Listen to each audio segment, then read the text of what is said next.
et vous n'allez pas contester ce chiffre, vous savez qu'il y a eu une augmentation de 157% des bénéficiaires du RSA chez les seniors en 10 ans. Vous le savez. Mais je vous le dis, l'effet de la réforme 2010 a été réel. Voilà, a été catastrophique. Et on se donne les moyens de ne pas avoir le même. Qu'est-ce que vous allez faire sur cette question? Alors, vous parlez du temps, etc. Non, vous avez aussi votre index. Je suis étonnée que vous ne l'ayez pas encore sorti. Si. Alors, l'index sur les seniors. Oui. Et vous prenez souvent en référence ce qui a été fait sur l'index sur l'égalité salariale femmes-hommes, en disant que ça a eu un effet incroyable. C'est faux.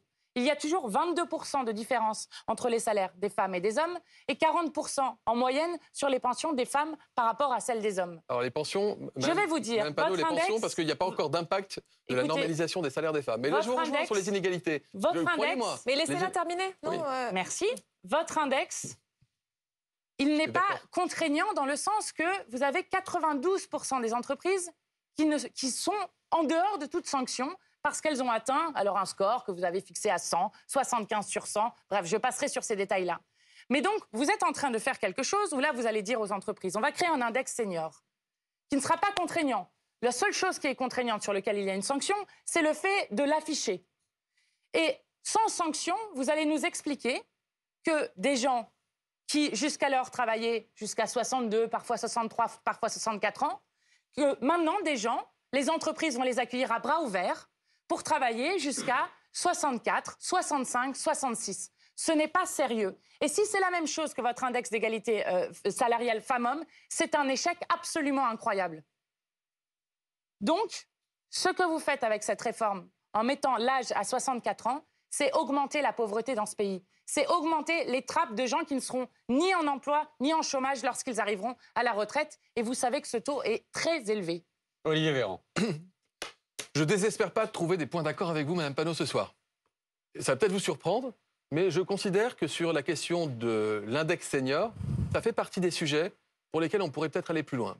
Je dis ça parce qu'il faut que ce soit concerté, etc. Mais attendez, ça veut dire quoi aller plus loin? Ça veut dire que l'index senior, ça veut dire on a une obligation de publication par l'entreprise du nombre de seniors qui sont embauchés dans l'entreprise. D'accord? Si elle ne le fait pas, elle a une amende qui correspond quand même à 1% de la masse salariale. Ça veut dire que si vous avez 500 salariés, vous avez l'équivalent de 5 salaires qui vous sont prélevés en amende. Autant vous dire que vous avez plutôt intérêt à le publier. Bon. C'était la demande des syndicats. C'était la demande des syndicats dans les négociations. Et on l'a retenue.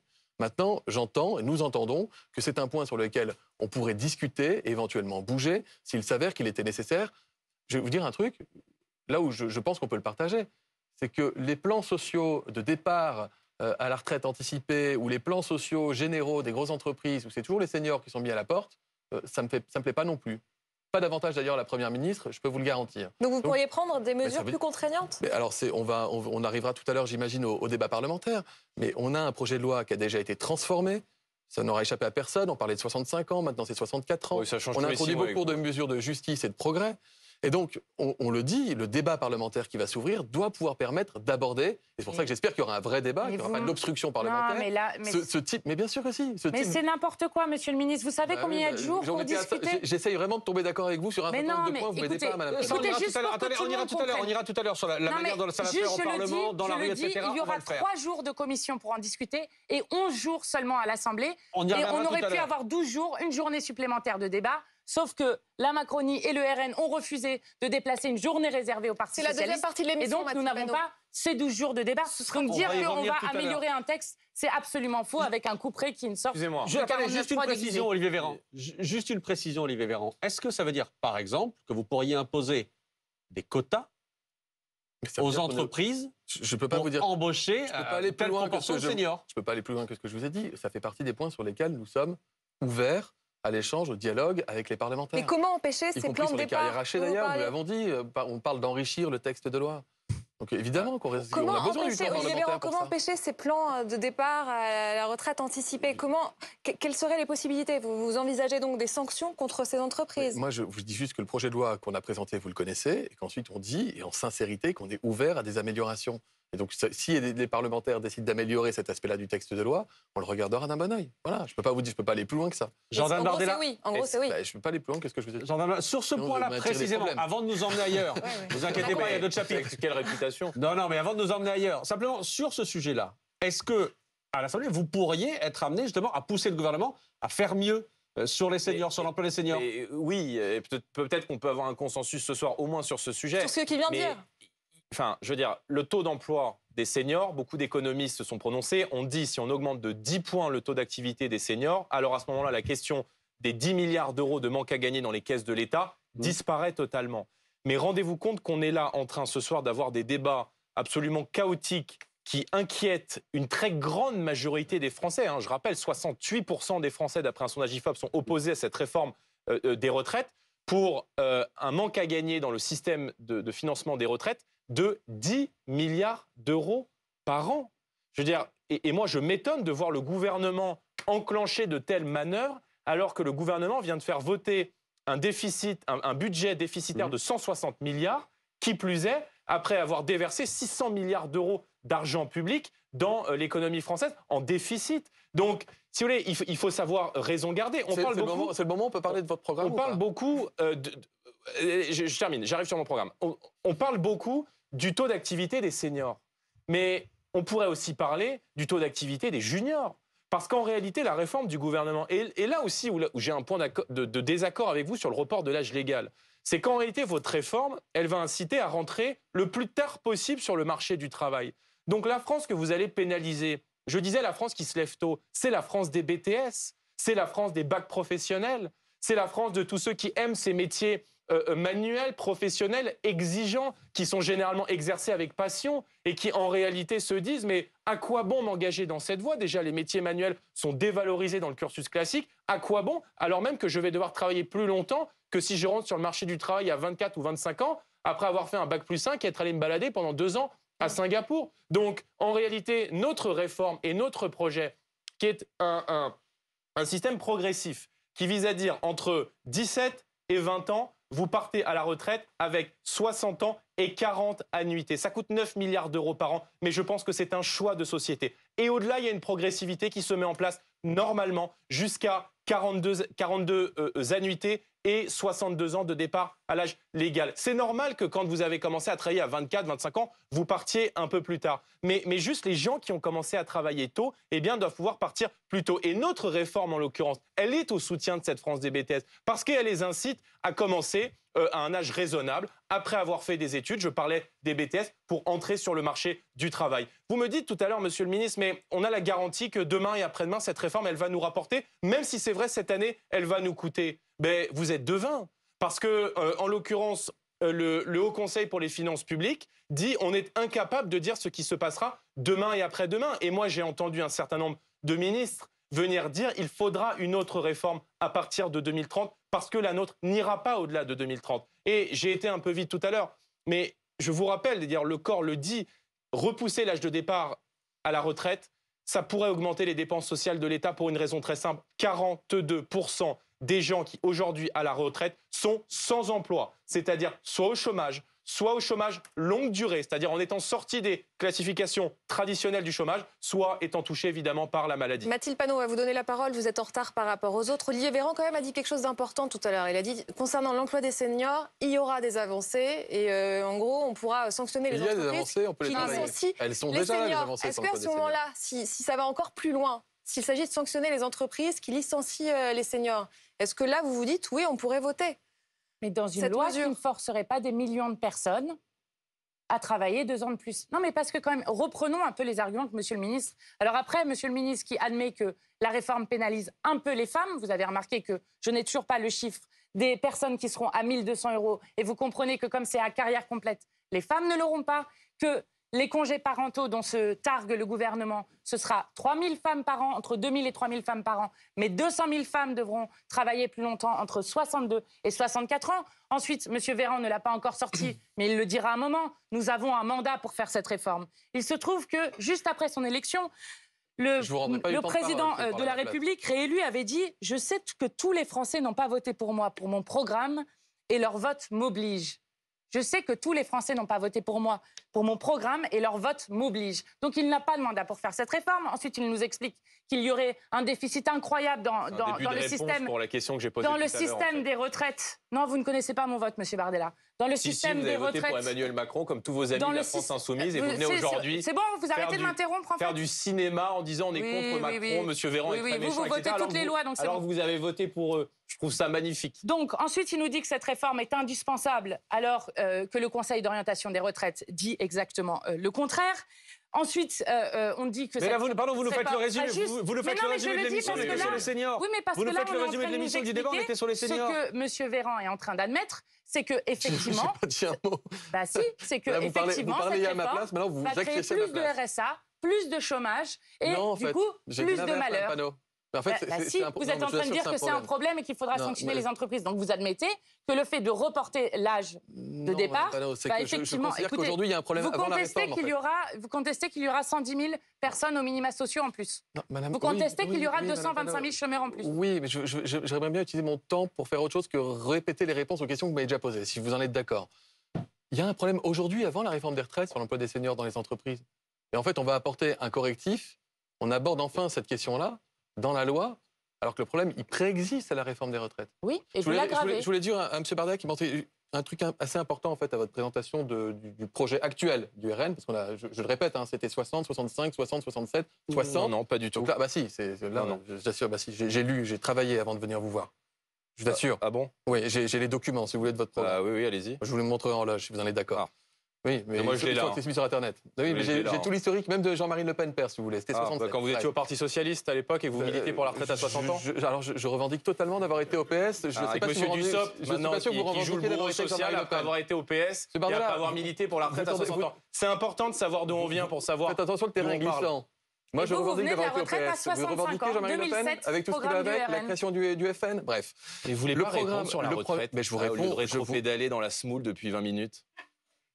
Parce qu'on peut parler de Jean-Marie Le Pen, mais si vous me lancez, ça peut... Votre niveau de tension verbale est inversement proportionnel à Répondez, monsieur le l'énervement que ministre. vous arrivez à masquer. Répondez, physiquement. vous vous enfoncez. Non, je m'enfonce pas du tout. Votre programme, il coûte 26 milliards d'euros. Vous avez dit 9, en fait. Il a été chiffré par les instituts pendant la 9,6. campagne. Non, 26 pas du milliards tout. d'euros. L'Institut Montaigne Et ne prend pas en compte le premier emploi significatif. Ah, j'ajoute, bref, c'est 26, et j'ajoute aux 26 les 10 à 20 milliards par an de déficit que vous... Vous savez, je pense que c'est aussi N'hésitez cette pas à creuser parce arrogance que vous qui n'adoptez agace pas les notre Français. notre Et je pense que réforme. quand Vous les gens plaisantez, descendent vous dans parlez la d'arrogance, rue, M. Bardella vous avez vu comment vous traitez les gens Vous avez vu comment vous Il traitez, marche. y compris Mme Panot, depuis le début de l'émission, marche. parler d'arrogance? Venez pas à son secours, elle viendra pas Ah, au mais je vote, ne viens elle pas va à son refuser de secours vous du dire tout, je bonjour. respecte. Mais Elle n'en a pas besoin d'ailleurs. Vous Mais êtes juste, en l'arrogance, c'est vous, permanence monsieur Bardella. d'une arrogance C'est 26 qui fait que plus- les gens ne vous supportent plus. D'accord, en fait. c'est Voilà. 26 Et plus quand 10 ils à marchent 20. dans la rue, C'est-à-dire, quand hier des artisans, c'est 36 à se 45 rassemblent milliards dans Paris, d'euros par an. quand des boulangers, quand des gens, des familles, des C'est femmes qui descendent dans les 36 rues, à 45 c'est pas milliards seulement d'euros. contre votre réforme, Là, ça va être le moment c'est du aussi brouhaha, parce contre que je la vais pas céder non plus. conception brutale et arrogante que vous avez 36 du à peuple 45 français. milliards d'euros par an. Souvenez-vous des Le coût de Gilets votre jaunes, programme. Monsieur Véran. Non, mais là, C'est-à-dire, vraiment, C'est on comprend aussi rien. vous qui les Oui. avez provoqués. Ça veut dire que c'est la moitié de la somme globale d'impôts sur le revenu collectés dans notre pays chaque année. 36 à 45 9,6 milliards. 36 à 45 milliards d'euros, c'est 26 plus le trou que vous n'arrivez pas à combler puisque vous Mais ne faites pas Monsieur Véran, notre réforme. Vous avez Ça veut fait dire, monsieur combien Bardella, de dettes en ça veut 5 ça veut ans, dire, là monsieur Bardella, 600 milliards d'euros. ça veut dire- ça veut dire qu'il faut que les Français s'il vous plaît, sachent là on aller au n'entend rien, bout. on ne comprend rien. à ce Pour que aller vous au êtes bout en de train votre dire. On ne présentation, comprend vous dites, rien. vous dites aux Français, On ne Non, comprend non, ils rien. ne comprennent pas. vous dites bien aux sûr. Olivier Véran, Vous dites où aux voulez-vous en venir je Où dis à voulez-vous monsieur en venir Bardella, vous dites, concernant le programme du Rassemblement vous dites national. aux Français qu'avec vous, si vous aviez été élu, les Français qui commençaient entre 17 et 20 ans pourraient partir à 60 ans. Tout à fait. J'ai oublié de dire que la totalité des Français auraient l'équivalent d'une augmentation de 50% de leur impôt sur le revenu. Oh bah oui. Et ça fait une petite différence. 800%. Mais bien sinon, en fait, il sûr. n'y a pas d'argent, monsieur Bardella. Ah parce bon que vous voyez, on fait une réforme pour plutôt économiser, pour équilibrer. Ah bon, Vous faites ben- une réforme pour dépenser. C'est-à-dire que non seulement vous Non, n'équilibrez vous pas, faites mais vous une dépensez réforme largement. pour compenser la Vous baisse qui des avez impôts de fait production et les cadeaux Non, mais aux plus vous riches. qui vous êtes Ils présenté viennent d'où Ils viennent en d'où les milliards, 2017 monsieur Bardella comme les Mozart de la finance Ils viennent d'où les et qui milliards venaient aujourd'hui, après avoir laissé un pays avec 600 milliards répondez d'euros pas. de dettes, après avoir fait voter un budget de Vous l'État répondez avec pas. des déficits comme jamais de 160 milliards d'euros, après avoir laissé filer Le quoi qu'il en coûte, on l'inflation, l'aurait pas fait. Ah, vous avez après voté être en contre le train quoi qu'il en coûte, d'organiser, c'est vrai. après avoir organisé l'effondrement Monsieur de Bardella, la vous parlez santé, des- de la police, de Vous la parlez des justice, commerçants, vous de parlez notre des énergie, artisans, vous après avez avoir voté- fermé nos centrales vous avez nucléaires, voté vous pouvez me contre dire le à moi quoi qu'il ça en coûte coûte. 10 milliards d'euros, ça coûte cher. Vous avez voté contre. Mais le quoi qu'il en redescendez coûte. sur terre. Monsieur Bardella, les 160 milliards dont vous parlez, c'est ce qui a permis à nos artisans et nos commerçants de survivre pendant la crise Covid. Votre Oui, c'est- groupe a voté contre. Maintenant, admettez C'est que pour ça votre qu'ils étaient dans programme, la rue hier contre admettez vous, que vous avez un programme qui coûte et que vous n'avez fait aucune proposition de financement. Donc je vous dis, quand on ne sait pas financer, ça s'appelle de l'impôt. Dites-le aux Français. Après, ils peuvent choisir. En Vous l'occurrence, ils comprenez l'ont fait. pourquoi on en est là dans notre pays aujourd'hui? La pénibilité. Non, mais c'est La concernant. pénibilité, c'est un des sujets qu'il faut aborder ce soir. La S'il vous question plaît, Olivier Véran, Ce faut n'est qu'on pas un avance. duel, hein. Ce C'est n'est pas un qu'il faut duel. qu'on c'est avance. que Vous ne vous débattiez répondez tous les pas. trois. Et qui Mais non, mais paye c'est quand même Moi, je vous ai- intéressant moi, de j'ai voir un d'un projet- un côté projet ceux qui qui est veulent nous très faire clair. travailler 2 ans de plus, Qui paye de l'autre Mathilde ceux Panot, qui ont écoute hésité Mathilde entre 65 ans, 60 ans en 2017. Alors Bah, vous, 65 pour ans, voter c'est Macron, vous 2007. n'avez pas hésité. 2017. Mais vous ne connaissez pas mon vote en fait. Ben dites-le, moi, vous connaissez Et mon je ne vote au vote second pas tour les lois de l'élection Macron, présidentielle. contrairement à votre groupe à Et l'Assemblée on voit bien que ça nationale. vous gêne. Donc, Parce que vous êtes les non, tartuffes de l'opposition. Non, non. Bien En fait, sûr que nous ne si. sommes pas les tartifs. Nous Vous sommes marchez d'ailleurs la contre plus des grande gens opposition. pour qui vous avez 151 appelé à députés de la voter. NUPES. Alors, Tous non. les dirigeants, tous les patrons de tous les partis de la NUPES ont appelé à voter Emmanuel Macron. C'est-à-dire pour le bourreau social du peuple français. Est-ce qu'on c'est- peut continuer c'est- l'émission sur oui, la eh réforme bien, des même une retraites, chaise Jordan serait élue Bardella face à Marine Le Pen. Donc, je le dis quand J'espère même que vous juste aurez un jour parce qu'à la l'occasion d'être fin- au second tour de l'élection présidentielle. Eh bien, Madame Panot. nous Sur les verrons. retraites, s'il vous plaît, Non, on mais s'égare. Non, mais juste quand même, je le dis parce que c'est intéressant de voir des gens qui ont changé 1000 fois d'avis refaire les choses. Il y a une première chose, alors je vais venir sur la pénibilité, mais juste S'il vous plaît. pour quand même qu'on voit le chaos qu'on est en train de créer dans la société. Avec le report de 2 ans de l'âge légal de 62 à 64 ans, certains devront aller jusqu'à 67 ans pour ne pas avoir la décote. C'est le cas aujourd'hui. 50% des maires ruraux qui sont aujourd'hui retraités, dont on ne sait pas s'ils pourront être maires après. C'est 27% des bénévoles associatifs, donc une désorganisation complète de tout l'associatif dans notre pays. C'est 23 millions d'heures de garde de grands-parents pour leurs petits-enfants. Et qu'est-ce qui va se passer quand les grands-parents ne seront plus disponibles? Eh bien, ça s'appelle marchandiser des liens. Et chacun et chacune qui, ici, est grand-parent, passe du temps avec ses petits-enfants, peut comprendre que c'est important dans la construction d'un enfant, d'un individu, de créer du lien, d'avoir ce moment mimétique où on apprend finalement l'humanité d'un être humain. Et que ce n'est pas la même chose lorsque vous êtes obligé de payer quelqu'un qui garde vos petits-enfants. Quand vous pouvez le payer, c'est tout ça que vous êtes en train de détruire avec cette question de la retraite et du vol de 2 ans de vie des Français. Et sur la question de la pénibilité, moi je vais vous dire pourquoi je ne crois pas M. Véran lorsqu'il me dit « Regardez, nous allons faire des mesures extraordinaires d'accompagnement ».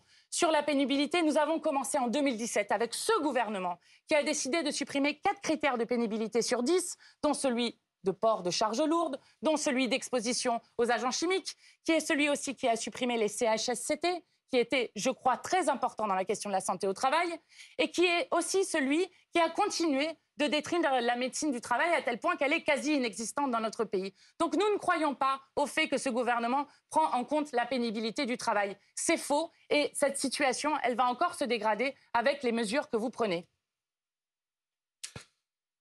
Madame Panot, sans faire état de ma vie perso, parce que si on va à ce petit jeu-là, on peut aller tous assez loin. Ah bon. Il se trouve que, comme beaucoup de Français, et j'en ai ni honte ni une fierté particulière, pour payer mes études de médecine, j'ai exercé un métier qui correspond à tous les critères de pénibilité. Donc je crois savoir de quoi je parle. C'est ça que je veux vous dire. Pas mieux que les autres, mais je crois savoir. Que vous avez travaillé à l'usine, oui, on est beaucoup. Non, attendez, je crois savoir de quoi je parle. J'ai été aide-soignant en EHPAD de nuit, et je sais que c'est le boulot le plus pénible, le plus dur, le moins socialement reconnu que j'ai fait de tous les boulots que j'ai eus. Je crois savoir de quoi je parle. Madame Panot, quand on dit que jusqu'ici, il fallait 120 nuits par an pour avoir une reconnaissance particulière, et que désormais, ce sera 100 nuits. Je peux vous dire, pour avoir bossé de nuit, 20 nuits par an, ça fait beaucoup. Et sur l'échelle d'une carrière, ça fait 2 ans de vie. Donc, quand vous dites qu'on va casser la pénibilité, je vous assure que ce n'est pas très crédible. Ensuite, vous avez raison de souligner que dans le mandat précédent, on a supprimé des critères de pénibilité. Oui. Et on l'a fait pour une raison qui peut s'entendre, même si vous avez le droit de la contester, c'est que ça ne marchait pas. C'est qu'il fallait avoir une démarche individuelle, très compliquée, il fallait cumuler des critères, ça prenait beaucoup de temps à tout le monde, et les gens ne s'inscrivaient pas dedans. Ce qu'on crée cette fois-ci, c'est une reconnaissance tacite, finalement, de la pénibilité, non pas de l'exercice d'une personne, mais d'une branche professionnelle. C'est-à-dire qu'on considère que si vous travaillez, comme je l'ai fait, par exemple, être soignant de nuit en EHPAD, ou quand vous devez travailler dans du BTP avec des ports de charges lourdes, eh bien, on va simplifier la reconnaissance de la pénibilité. Et on va ajouter des critères de pénibilité par rapport à ceux qui préexistaient. Et aussi, on va changer une logique qui, je suis sûr, vous parle, et moi, me parle aussi. C'est plutôt que d'attendre que la personne soit à l'âge de la retraite pour dire « vous êtes abîmé pendant votre vie professionnelle. Vous pouvez partir, mais c'est un peu tard. » On va passer dans une logique de prévention. On va mettre 1 milliard d'euros d'investissement sur 5 ans pour pouvoir prévenir la pénibilité professionnelle. On va mettre en place des consultations médicales systématiques à 45 et à 61 ans et on va arrêter les gens plus tôt. Et un dernier truc, après j'arrête, mais c'est pour moi un point de la réforme qui est important, on en parle très peu. On va créer un congé de reconversion professionnelle. Ça veut dire que quand vous aurez exercé un certain nombre d'années dans une profession avec de la pénibilité et que vous voulez en changer parce que vous en avez marre et que vous ne voulez pas vous user, non seulement vous allez garder votre salaire le temps de vous former, mais on va vous payer votre formation vers un métier qui n'a pas ces critères de pénibilité.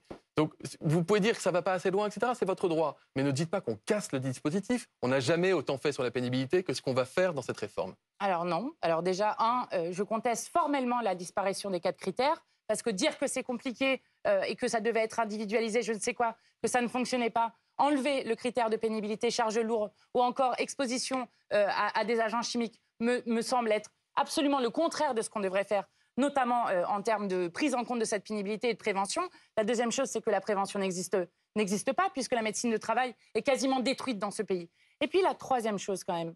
Moi, j'ai parlé il y a 2 jours avec un animateur dans les EHPAD. C'est son métier, il est animateur dans les EHPAD. Et il dit, c'est quand même incroyable. Moi, j'ai regardé ma retraite, je vais pouvoir partir en retraite à 66 ans, parce qu'il a une carrière avec des trous dans sa carrière. À 66 ans, il dit, vous vous rendez compte ? On rentre en EHPAD à 60 ans. Bah, c'est bien, peut-être qu'en animation, je leur ferai des courses en déambulateur. Voilà, quelqu'un qui va travailler à 66 ans dans des EHPAD avec des gens qui rentrent à 60 ans. Est-ce qu'on est d'accord sur le fait que la situation de ce monsieur, que je ne connais pas par ailleurs, elle ne change pas avec la loi? Oui. D'accord. Ah non, bah si, elle se décale. Bah non. Bah si, elle se décale. Bah non, madame Panot, parce que l'âge légal est à 64 ans. Donc s'il est obligé de se bosser jusqu'à 66, il n'est pas impacté par l'âge légal. Oui, mais parce qu'avant, il devait bosser jusqu'à ans. 64 ans, vous le comprenez quand même. Mais non, vous comprenez que vous décalez les gens, en fait. Non, madame Panot, l'âge légal, il va rester, il aura besoin de ses 43 années de cotisation. S'il les atteint à 64 ans, il les a atteints à 64 ans. S'il les atteint à 66 ans, parce qu'il n'a pas assez cotisé d'années, c'est pas notre loi, c'est la loi de 2014. Quelqu'un qui atteint ses 43 annuités à 62 ans, pour votre ami, ça ne change rien, la loi.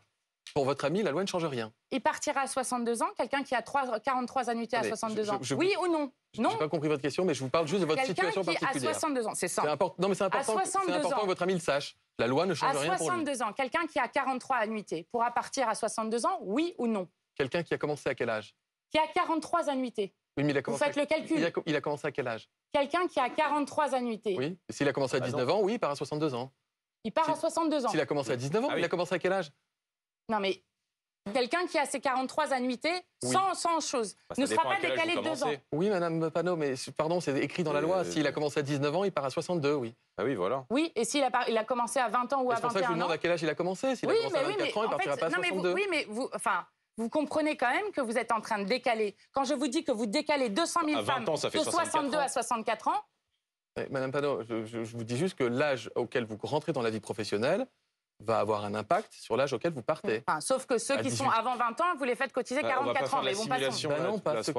Non, la preuve, si vous commencez à 19 ans, vous partez à 62. Si, il y a toute une génération sur laquelle vous les faites cotiser 44 ans. C'est important, encore une fois, pour pas que les gens soient confus, 19 ans, vous partez à 62 ans. Donc tout le monde part plus tard. Voilà, non mais c'est... Mais oui. Je veux dire... Et donc, la loi, en l'occurrence, ne change pas, parce qu'ils ont déjà 43 années de cotisation. Est-ce que certains cotiseront plus longtemps, en gros? Il y a des gens qui cotiseront effectivement plus longtemps. D'abord, il faut savoir que ce qu'on appelle la loi Touraine, dont on accélère de quelques années la mise en place, dit que tout Français doit cotiser, sauf les exceptions, doit travailler 43 ans, d'accord? Certains vont cotiser 44. Et ensuite, c'est pour ça qu'on a la durée de cotisation et l'âge légal de départ à la retraite. Et parfois, les deux se conjuguent et tombent juste. C'est le cas si vous commencez à 19 ans. Vous devez travailler 43 ans, vous commencez à 19 ans et vous partez à 62 ans parce que l'âge légal pour une carrière longue, c'est 62 ans. Et donc c'est à là 18 ans, tout le monde. Mais croyez-moi, on va décaler d'un an. Quelqu'un qui a commencé à 18 ans, quelqu'un qui a commencé à 18 ans, il doit partir à 62 ans aussi. Voilà, donc tout le monde y perd. Merci. Donc 44 ans de cotisation. Tout le monde se fait avoir. Je vous parlez de la personne qui commence à 19 ans. Oui, non, mais d'accord, mais donc vous êtes d'accord que des personnes vont devoir cotiser 44 ans. Attendez, je redis, et je l'ai dit en introduction et je le redis bien volontiers, on assume que c'est une loi qui demande aux Français de travailler progressivement un peu plus longtemps. Mais donc, juste, vous pouvez prendre des situations de gens, mais lui, il va travailler plus longtemps. C'est un fait, c'est le principe de l'équilibre financier de la loi. Et nous l'assumons, on ne se cache pas derrière notre petit doigt. Ce qu'on dit, c'est qu'on fait attention à ceux qui ont commencé très tôt, aux carrières hachées, aux femmes, etc. Et par ailleurs, avec la suppression des critères, il y a notamment, alors pas que grâce à la suppression des critères, mais ça y joue beaucoup, 2 millions de salariés qui ne sont pas couverts par la pénibilité alors qu'ils le devraient. Bon, d'abord, regardez ce qu'on fait sur de prévention de la pénibilité, le fameux C2P, le compte de prévention de la pénibilité. Il y a tellement de cases, c'est comme le contrat d'assurance, il y a tellement de cases à cocher qu'en fait les gens ne rentrent jamais dans les bonnes cases. Ajoutez à cela la suppression des 4 des 10 critères de pénibilité, c'était quasiment impossible d'y entrer. Aujourd'hui, les gens qui ont eu le dispositif complet, c'était une réponse une réponse écrite à un sénateur, c'est 11 267 personnes depuis 2015 qui ont bénéficié de ce C2P intégralement, alors qu'il y a 650 000 personnes qui entrent chaque année à la retraite. Mais je vois où Mme Panot voulait en venir. C'est juste ça que les gens ne comprennent pas. Pourquoi est-ce qu'un maçon qui commence à travailler à 20 ans doit cotiser 44 ans pour être à la retraite, alors que quelqu'un qui est analyste financier, qui a commencé, lui, à 24 ans, il n'a besoin que de 43 annuités pour obtenir sa retraite. C'est juste ce qu'on vous demande, en fait. Pourquoi une telle injustice dans la répartition de l'effort? C'est ce que les Français se posent et ce qui est en fait l'objet de la contestation, parce que tout le monde se fait avoir, sauf en réalité si vous avez commencé à travailler avant 16 ans, mais qui ne concerne, il faudra vérifier, quelques dizaines de personnes chaque année dans notre pays. Bien. Dans le système actuel, avant qu'on fasse la réforme des retraites, vous avez déjà des gens qui, parce qu'ils ont commencé tôt, vont cotiser 44. Dans le système actuel, il y a même des gens qui doivent cotiser 45 ans, ce qui ne sera pas le cas après la réforme. Ce qui ne sera pas le cas. Donc, vous semblez découvrir qu'il y a un temps de cotisation qui est différent en fonction de l'âge auquel on commence, non pas parce qu'on a commencé tôt, mais parce qu'on estime qu'au-delà d'un certain âge, on ne peut pas demander aux gens de travailler. C'est pour ça qu'il y a ce qu'on appelle l'âge d'annulation de la décote, qui est à 67 ans, qu'on ne change pas, d'accord, qui reste le même, et ce qui fait que si vous avez commencé à 24 ou 25 ans, on ne va pas vous demander de bosser jusqu'à 70 ans ou 69 ans. Donc c'est pour ça que vous avez une différence en fonction de l'âge auquel vous devez partir à la retraite. Et donc le système, il existe déjà aujourd'hui. Ce que nous disons, c'est qu'on a plutôt tendance à gommer ce qui nous semblait être des inégalités dans la loi actuelle avec la loi à venir. Par exemple, plus personne ne sera contraint de travailler, de cotiser 45 ans. Alors qu'aujourd'hui, là, si on ne fait pas la réforme, c'est le cas. D'accord, mais donc tout le monde bosse davantage, en fait. Je n'ai pas entendu, c'est ça, c'est clair. 18 ans, 19 ans, 20 ans, 21 ans, 22 ans, vous allez bosser plus longtemps. Je vous redis bien volontiers que c'est une loi qui vise à équilibrer les systèmes de retraite en travaillant plus longtemps. Tout le monde ne travaillera pas plus longtemps. Les gens qui sont en invalidité, en situation de handicap, les gens qui sont par exemple exposés à l'amiante, n'auront pas à travailler plus longtemps. Mais sinon, c'est un effort qui est partagé. Voilà. C'est pour ça qu'on a une solidarité entre les générations. Mais Jordan Bardella, est-ce que sur le cas particulier de ceux qui vont devoir cotiser 44 ans, vous dites là au gouvernement, il va falloir qu'on bosse à l'Assemblée au moment des débats pour précisément qu'on arrête cette anomalie, cette injustice? Bon, enfin, écoutez, ça va de soi. Bah oui, mais vous ne l'avez pas dit, donc... Non, mais alors, si c'est pas assez clair, ça va sans dire, mais c'est mieux en le disant. Mais comment vous pouvez demander à des maçons de travailler plus longtemps qu'à des gens qui ont des situations physiques qui sont moins exposées, qui travaillent dans des bureaux qui sont climatisés durant l'été, chauffés en hiver, par rapport à quelqu'un qui est sur la voie publique, qui fait un métier de force, qui travaille dans le bâtiment, qui expose son corps à la difficulté, celui-là va devoir cotiser moins longtemps. Mais écoutez, c'est toute l'injustice de ce système. Je ne sais pas si on peut parler de la natalité. Vous n'avez pas entendu le chapitre sur la pénibilité, qui fait qu'en fait, le maçon dont vous parlez partira plus tôt. Mais ça n'est pas vrai. Ben, si. Mais ça n'est pas vrai. M. Bardella, il y a à nouveau les faits de contre gens les faits. qui témoignent en disant « Moi, je suis maçon, je vais devoir faire une année supplémentaire de travail. Moi, je suis professeur, je vais devoir faire une année supplémentaire de travail. » Donc, en réalité, tout le monde y perd dans votre réforme, sauf si vous avez commencé à travailler très, très tôt. Le concept de pénibilité, c'est le fait qu'on vous permet de partir plus tôt parce que vous avez un métier avec des expositions à des facteurs pénibles. Donc, les maçons, les gens qui ont travaillé dans le BTP sont des gens qui, par définition, partiront plus tôt. Mais le maçon... Lisez le projet de loi. Mais le maçon... Non, mais arrêtez de prendre ça avec un ton dédaigneux. Le maçon, il porte des charges lourdes. Mais c'est dans le projet de loi. Qu'est-ce que vous voulez que je vous dise? Monsieur le ministre, écrit noir sur blanc. Monsieur le ministre, oui, d'accord, mais vous êtes porte-parole du gouvernement, il faut bien qu'on en débatte. Non, en fait, c'est le maçon, excusez-moi, le maçon... Attendez, je vous redis. Attendez, On vient de parler de la pénibilité. Il expose son corps on vient d'en parler à la manutention de charges lourdes. On est d'accord. Maçon. Attendez, là, si vous parlez tous les trois en même temps, vraiment, on ne comprend rien, je vous l'assure. On va laisser Jordan Bardella terminer. Vous parlez de la pénibilité. Pour vous, maçon, professeur, ce sont des métiers pénibles. Vous le mettez sur le même plan. Je prenais deux métiers différents. Mais le maçon, il porte des charges lourdes. Oui. D'accord. Alors pourquoi avoir supprimé le critère de pénibilité de charges lourdes en 2017 lorsqu'Emmanuel Macron a été élu? Donc il ne rentre pas dans la pénibilité. Il n'était pas utilisé. Justement, on met en place un plan de pénibilité pour que le maçon... Non mais là, est-ce que ce critère-là, vous le remettez? Mais la loi va améliorer l'état actuel des choses. C'est pas ma question. Est-ce que ce critère-là, vous le remettez? Oui. On n'a même plus besoin de critères. On considère que la branche professionnelle en elle-même suffit à ce qu'il y ait de la pénibilité a priori. Alors pourquoi est-ce que le maçon travaille une année supplémentaire? Mais je vous dis que votre maçon, parce qu'il répond à des critères de pénibilité, il n'aura pas forcément à travailler une année supplémentaire. Oui, mais il va cotiser Je 44 veux ans. bien vous le redire. Je peux vous le dire. Non, mais Non, mais voilà. en fait, on va tous se trouver Vous dites des pas cas forcément. particuliers. Vous dites pas forcément. Parce que ça donc, dépend du parfois- maçon. Non, mais voilà, Ça dépend de- excusez-moi, on il y a va des tous maçons se qui font les trouver. travaux de force, comme il le dit, qui portent des charges, évidemment, qui sont Non, avec mais critères de monsieur le pénibilité. ministre, Excusez-moi, enfin, évidemment, si je rendez-vous peux. compte à Après, quel point Attendez, vous Mathilde avez Panot, on l'air laisse déconnecté. Jordan Bardella terminer. Attendez, Vous avez Mathilde des gens Panot, dans s'il vous votre plaît. majorité qui parlent d'exosquelette. qui Mathilde parlent de Panot, genouillère pour s'il expliquer vous que la plaît. pénibilité n'existe pas. Donc ne prenez pas un air comme ça où vous êtes fatigué des questions. Mais je ne suis pas fatigué des questions. Bah, si à un moment vous êtes là, En fait, arrêtez en fait. Peut-être que je supporte mal quand on m'envoie de l'agressivité. Donc je vous propose qu'on retrouve peut-être Oui, la bah, façon vous dont on supportez commençait à mal, se parler mais les uns les autres Français, au ils le début de prennent aussi l'émission. très très mal la réforme Mais que je vous vous êtes en assure, train de faire. je viens bien volontiers discuter à deux contre un, parce que vous êtes d'accord sur beaucoup de choses finalement ce soir, mais je vous redis bien volontiers que la pénibilité, je viens d'en parler, de présenter le dispositif, permet aux gens de partir plus tôt, et on la renforce.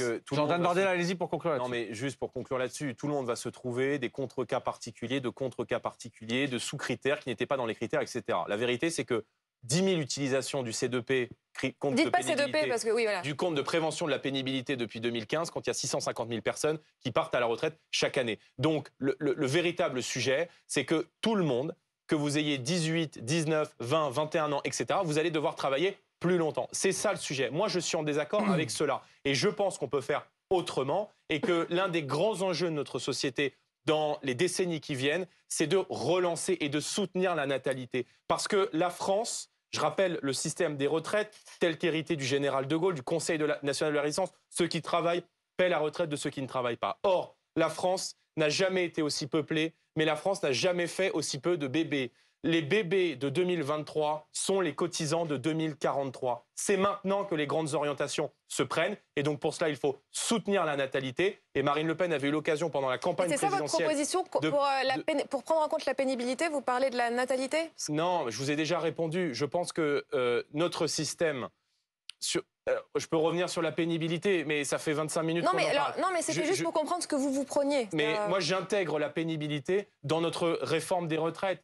C'est-à-dire, vous avez commencé à travailler entre 17 et 20 ans. On considère que plus vous travaillez tôt, plus vous avez un métier difficile et donc plus vous devrez partir tôt à la retraite. Or, je pense que de mettre 9,6 milliards dans le financement d'une retraite à 60 ans, pour ceux qui ont commencé à travailler entre 17 et 20 ans, il faut être réaliste économiquement. Je pense qu'entre la démagogie de l'extrême gauche et la violence sociale du gouvernement, il y a une voie de bon sens qui est partagée par une très large majorité. Mais pénibilité et des carrière longue, Français. c'est la même chose pour vous. Non, mais déjà, il faut remettre les critères dans le compte de prévention de la pénibilité. On a là, je parlais plutôt pour les carrières longues. Donc, on a un dispositif de carrière longue qui est en fait intégré à notre système de retraite qui est progressif. Et en même temps, on a ce compte de prévention de la pénibilité auquel il convient d'ajouter, évidemment, les critères qui ont été supprimés par le gouvernement. Pardon, mais ce compte de prévention et les critères de pénibilité, dans le projet de Marine Le Pen au moment de la présidentielle, c'était supprimé tout ça? Non. Ah si, il y avait une confusion précisément entre pénibilité et carrière longue. Il n'y a pas de confusion. Il ne faut pas confondre le compte de prévention de la pénibilité et le dispositif de carrière longue. Nous, on considère qu'on fait fi du dispositif de carrière longue puisqu'on l'intègre de facto dans notre système de retraite. On a fait un truc très simple. On a publié un tableau sur le site de campagne de Marine Le Pen pendant la présidentielle. Alors j'enlève parce que j'ai mes notes juste en bas. Mais en gros, c'est clair. Vous savez l'âge auquel vous rentrez sur le marché du travail, vous savez l'âge auquel vous allez sortir. Mais donc là-dedans, Il y a pas la de pénibilité sous-critères. où? La pénibilité est où? Mais la pénibilité, c'est individuel. Oui, bien sûr. Je veux dire, il n'y a pas de généralité sur le critère de pénibilité. Et en fonction de ce En que fait, vous obtenez par vous le ne la prenez pas en C2P, compte dans votre vous programme, obtenez Jordan Bardella. évidemment des trimestres supplémentaires. Ah bah, c'est pas marqué dans votre programme. Hein. Bah, je peux Il y vous a deux- l'imprimer en entier. Il y a deux choses qui manquent dans le programme de Marine Le Pen. Après, je conteste complètement le fond de la réforme, mais il y a deux choses qui me semblent cruellement manquer. Il y a justement, comme le disait Maxime Switek, il n'y a rien sur la pénibilité. C'est-à-dire que vous traitez de façon indistincte des gens qui ont des carrières distinctes. Et il n'y a rien sur les régimes spéciaux, que vous ne supprimez pas. Alors que nous, on les supprime dans la loi. Oui, parce que vous voyez, pour une raison très simple, c'est parce que je pense que quand on est marin-pêcheur, je pense que quand on est militaire, je pense qu'on ne peut pas travailler jusqu'à 65 ans. Vous voyez, quand on est pompier, d'ailleurs, vous qui avez été médecin et qui avez été ministre de la Santé, vous allez expliquer à un pompier ou à un militaire qu'on peut monter sur une échelle à 65 ans. Oui, mais le problème, donc qu'il y ait des spécificités. On parle de 7 milliards d'euros par an. Le problème, c'est que Qu'il y ait des les spécificités. pompiers et les militaires ne sont pas des régimes spéciaux. Qu'il y ait des spécificités. Ils partent plutôt à la retraite. Non, bah, ça s'appelle... D'accord. Non, Les marins-pêcheurs. Non, ce ne sont les pas, militaires. ce ne sont pas des régimes Donc, spéciaux. Ah bah alors attendez, on parle de quoi? Des chauffeurs de la RATP? Ben, on parle La par différence exemple entre de ceux de il y en a Paris et 5%, ceux de là, je suis arrêtez, d'accord. mais- bien sûr. Non, Mais c'est rien. On Mais parle vous de proposez rien. pas les Et d'ailleurs, sous-prix. je vais même vous dire. Vous savez combien ça Ce coûte sont- Vous savez combien ça coûte Je vais par même an vous dire, Combien 7 pouvoir d'achat milliards. Oui, Je c'est vais des même vous aides dire. sociales, les régimes. Ça fait, Les régimes, monsieur le professeur, Les 7 ré- milliards. Mais pas, Euh, pas monsieur le professeur, je vais- c'est 6 milliards. si, C'est 6 milliards d'accord. d'euros de pouvoir d'achat Sept. qu'on rend aux Français par an. Vous parlez des régimes spéciaux, là. Nous, on est pour la clause du grand-père. Voilà, tout simplement. Non, non, on est bah, pour nous, la on est clause du pour grand-père. les garder, pour essayer ensuite d'amener tout le monde vers le haut, parce que nous sommes pour la Mais vous voyez bien, enfin, la je veux civilisation dire, du temps libéré. Mais 7 non, mais milliards, quand on vous parle de regardez, 350 milliards quand vous de dépenses, regardez, c'est non mais minime, Monsieur c'est Bardella, dérisoire. vous avez une petite tendance à m'interrompre constamment qui est assez Non, insupportable. mais détendez-vous, hein, ça va Non, mais très détendez-vous, bien mais vous aussi se détendez-vous. dérouler. Juste. Donc, la question des régimes qui est posée, il y a quand même des questions qui se posent aussi avec, qui sont des questions de conditions de travail. Je vais donner un exemple qu'on a beaucoup vu d'ailleurs, qui a été très mobilisé sur la réforme des retraites précédentes 2019-2020. C'est les égoutiers. Les égoutiers, ils ont 17 ans d'espérance de vie en moins que la population moyenne. 17 ans d'espérance de vie en moins. Il y a une étude de l'ANSES qui a été faite qui montrait que lorsque les égoutiers partaient à 52 ans, à 62 ans, la moitié était déjà mort. D'accord ? Je ne suis pas sûr. Non. Eh bien, c'est une étude de l'ANSES, vous la La dernière retrouverez fois, vous très avez dit que la facilement. moitié des gens étaient morts à la retraite, c'était pas ça. Mais je regarderai bien. Non, la moitié entre Je qui vous dis prennent pas leur d'accord. retraite à J'ai besoin de 52 ans, vérifier. à 62 ans, la moitié était morte 10 ans après leur retraite. C'est une étude de après les l'ANSES. retraites, c'est-à-dire à 72 ans. D'accord. À 52 ans, Oui. les égoutiers prennent aujourd'hui. La moitié Alors des avec vous, ça égoutiers- sera Non, 54 mais ans. la moitié des égoutiers sont morts à 62 ans, c'est ce que vous dites. La moitié dans ce des pays. égoutiers qui ont pris leur retraite à 52 ans sont morts à 62 La ans. moitié oui. des égoutiers sont morts à 62 ans. C'est une étude de l'ANSES. Je vais regarder l'étude Eh de bien, l'ANSES. regardez. Alors, ça, qu'est-ce que ça veut dire être égoutier aujourd'hui? Ça veut dire aller travailler sous terre, dans le noir, aller avoir de l'eau jusqu'à la taille avec des matières fécales qui, par ailleurs, dégagent un gaz qui est extrêmement toxique à haute concentration. Ça veut dire travailler dans des conditions extrêmement pénibles. Eh bien, par exemple, cette question de pénibilité des métiers, cette question de l'espérance de vie, quand vous voyez les raffineurs qui ont fait grève, ils ont 7 ans d'espérance de vie en moins Ah oui. que la majorité de la on parle pas de régimes population. spéciaux, là, même, Panot. Hein. Les infirmiers, oui, mais je suis en train de vous parler du fait D'accord. de pouvoir faire partir les gens plus tôt. D'accord. Parce Ah, que vous le les faites sens bosser de plus tard, l'histoire, quand même, les le policiers, les sens du spéciaux. XXe siècle, ça a été de libérer du temps de travail pour faire autre chose dans la vie, qui n'est pas un temps oisif, enfin ça peut être un temps oisif si vous voulez, mais qui permet de s'investir dans la société.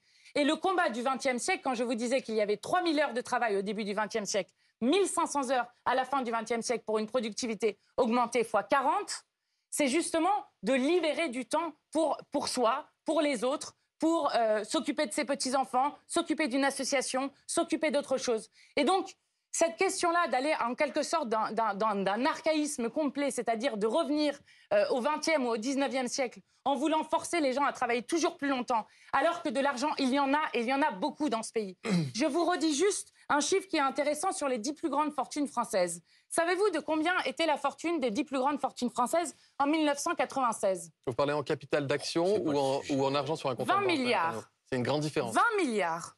En 2022, c'est de 517 milliards. En 2017, 240. Ça veut dire que les 10 plus grandes fortunes françaises se sont enrichies autant en 5 ans sous Emmanuel Macron que ce qu'elles s'étaient enrichies en 20 Est-ce ans que vous pouvez- auparavant. Voilà, est-ce qu'on peut répondre simplement sur les régimes spéciaux, particulièrement Puisque chacun parle de son. Non, Moi, Jordan je vais vous Bardella. rappeler Non, Olivier non, Véran. non, Non, ce qui manque 10 milliards, c'est non, précisément le non, montant des aides Jordan sociales Bardella. qu'on verse aux étrangers chaque année. Non, Jordan Bardella, Alors, on peut-être- reste sur les on régimes reste, spéciaux. on plus du tout Non, dans mais puisque le débat, chacun là. parle de On son reste truc. sur les régimes S'il vous spéciaux. plaît.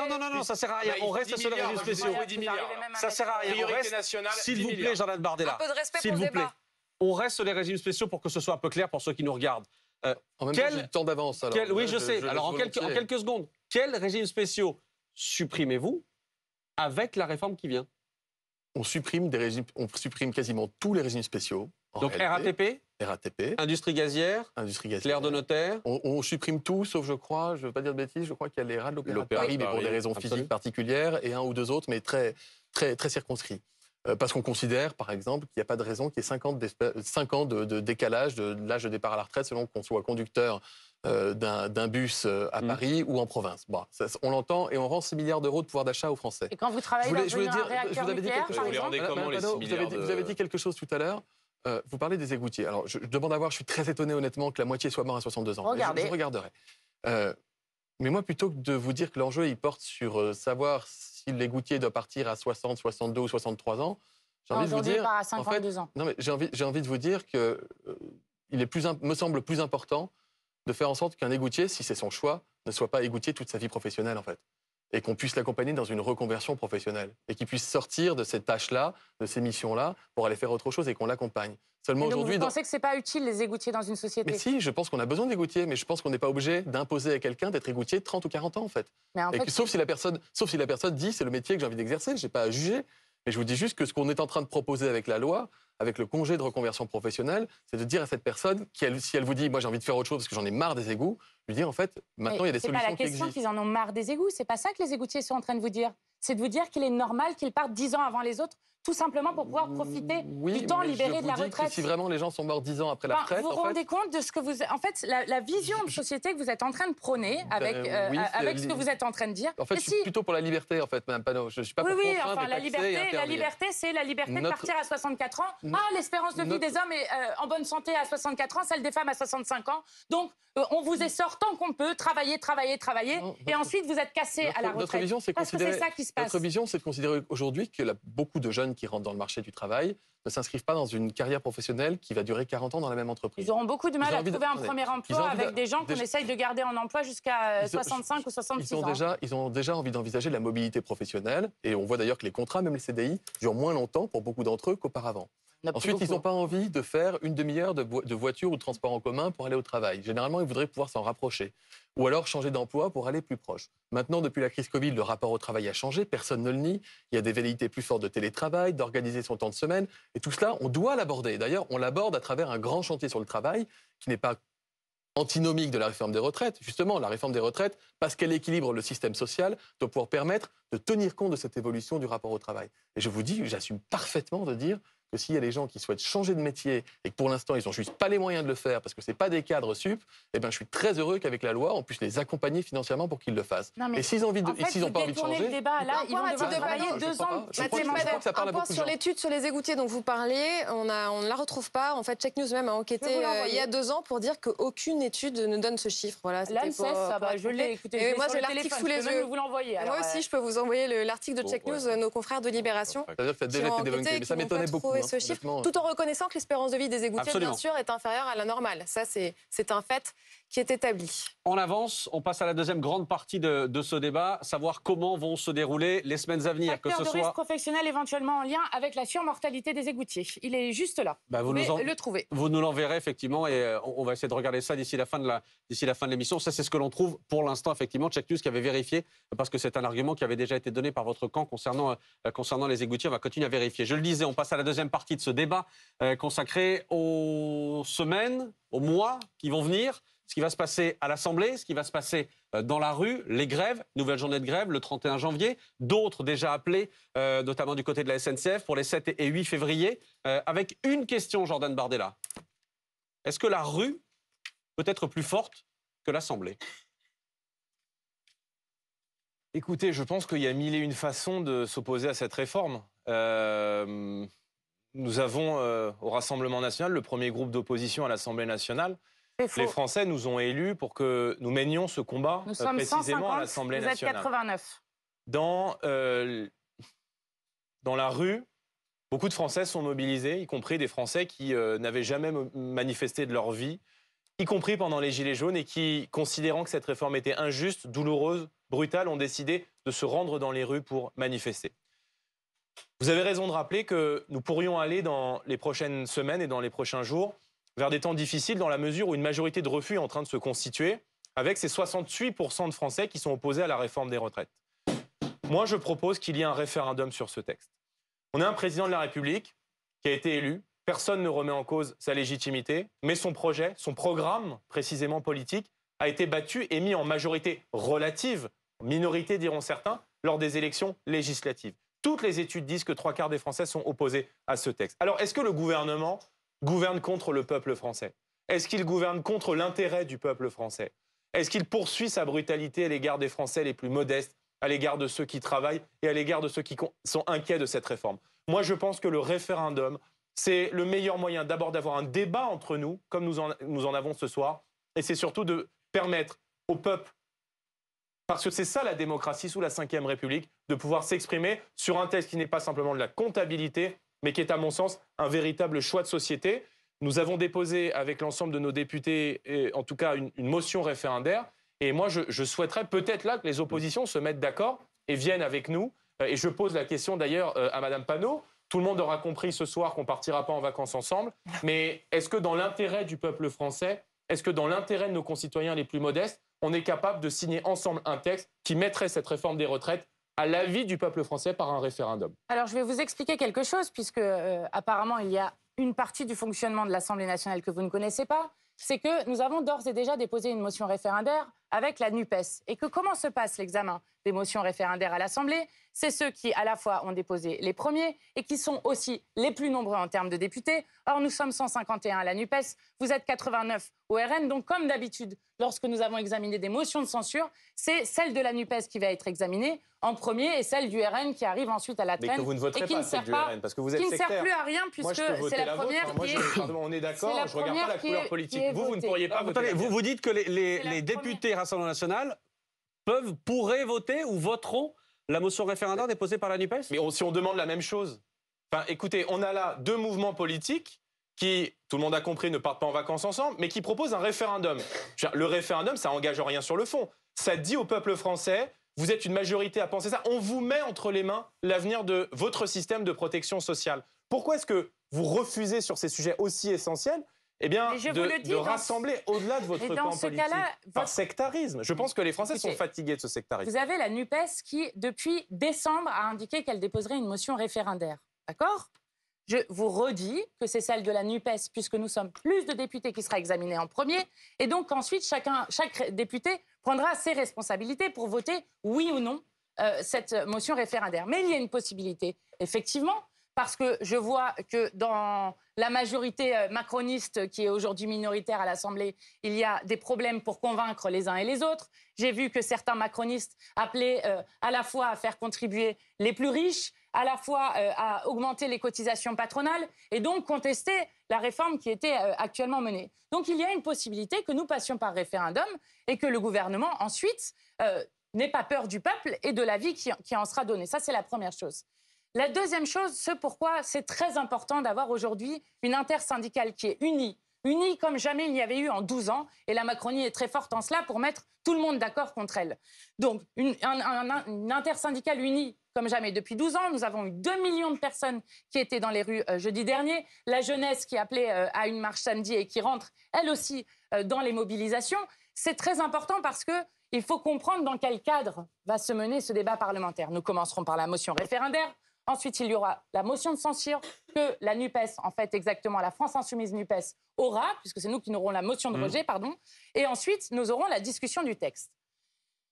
Vous auriez pu faire, Monsieur le Ministre, un projet de loi commun, et donc que nous ayons des discussions sur l'ensemble des articles du texte. Qu'a décidé le gouvernement de faire? Alors, un budget de la sécurité sociale rectificatif, avec deux avantages. Évidemment, vous pouvez utiliser au moment budgétaire le 49.3 qui permet de faire passer sans vote. Mais mieux que le 49.3, c'est, si vous avez aimé les 10 49.3 du gouvernement, c'est le fameux 47.1. Que va-t-il se passer? 3 jours de commission et 11 jours pour discuter de la vie de millions de gens dans le pays et de l'avenir des générations futures. Le temps limité. Qu'est-ce que vous demandez à Olivier Véran? Qu'est-ce que vous lui dites là? Là-dessus, précisément là-dessus. Un vrai projet de loi, c'est complètement antidémocratique, rendez-vous compte. Il y a des professeurs de droit constitutionnel qui ont dit que ce serait même anticonstitutionnel de passer par ça. C'est la deuxième fois qu'on utilise un tel véhicule législatif dans la Ve République. Alors, deuxième fois, et c'est la première fois qu'on l'utilise pour un sujet de fond. Il y a plein de choses dans ce que vous venez de dire tous les deux. La plus évidente, Olivier Véran, le référendum. Plusieurs choses. D'abord, vous avez raison de rappeler, Madame Panot, le référendum. Il y a une intersyndicale. Je vais être libre quand même de la construction de ma réponse. Oui, mais bon. Vous avez une intersyndicale. On n'aura pas de réponse sur le référendum. Vous avez une intersyndicale qui est unie, mais pas avec vous. Ils ont tenu à faire une manifestation indépendante de la vôtre, je le rappelle. Et je respecte totalement la manifestation. Je suis d'ailleurs la seule sur ce plateau à avoir été en manifestation avec les travailleurs. Mais en l'occurrence, ils ont tenu à faire une manifestation avant invité, alors. et indépendamment de vous, je le précise. Oui, posez-vous la question. Je respecte complètement le mouvement syndical, je respecte la grève, je respecte les manifestations, je respecte la Constitution d'ailleurs. J'ai 2 questions à vous poser et vous allez voir que je répondrai à la vôtre. La première question que j'ai à vous poser, c'est est-ce que vous êtes en phase avec certains leaders de la CGT qui appellent à sanctionner, punir certains députés parce qu'ils voteraient la réforme des retraites en leur coupant l'électricité chez eux. Ça, j'aimerais bien avoir votre position. Je ne vous ai pas entendu sur ce point-là.